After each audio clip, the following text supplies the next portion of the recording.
आज आपण मानक गोटे छोट टिप्स देखेबी तेल आसतु टेस्ट ऑफ कढ़ाई को आपण मानक समस्त स्वागत।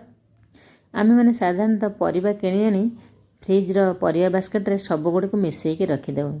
रोसई कला बेले परिबा बाहर करने को बहुत असुविधा हुए। केतबेले भेंडी गोटा भितर रही सुखीगलानी तो केतबेले पोटल गोटे पाचिगलानी आ टमाटो दबिगलानी। तेणु आम से सब रक्षा पाइबा आज गोटे छोट जिनस शिखा। आपण मान पाखे एमती पुराना डब्बा थी जार कि कभर खराब हो जाए फोपाड़ी देते किंबा स्कूल टिफिन थी पिला टिफिन दे से टिफिन पुराना हो जाए से सब जिनस को आम आज रियूज करें ना आप बजार साइज डब्बा किणी पारे। बर्तमान सब परिबा गुड़ को धोई देकी सब अलग अलग कर रखुच्छी बैगण अलग भेंडी अलग सब परिबा अलग अलग रखिले रोसई कला बेले आमको बाहर कर बहुत सुविधा है। आपण मैंने देखुए सब गुड़ को सजाड़ी रखिदे एवं ताको परिबा बास्केट भितर सजाड़ी रखिदेबा जहाद्वारा परिबा बाहर करिबारे जमा भी असुविधा हेबनी।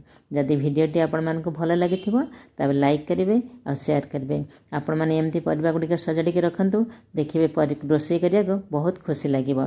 जदि आपण मैंने नुआ देखुं सब्सक्राइब करना ताले सब्सक्राइब करनी। रोसई रेसिपी सहित एमती छोट छोट टिप्स मझे मझे आपण मैंने देखिपारे। रहुची नमस्कार बाय।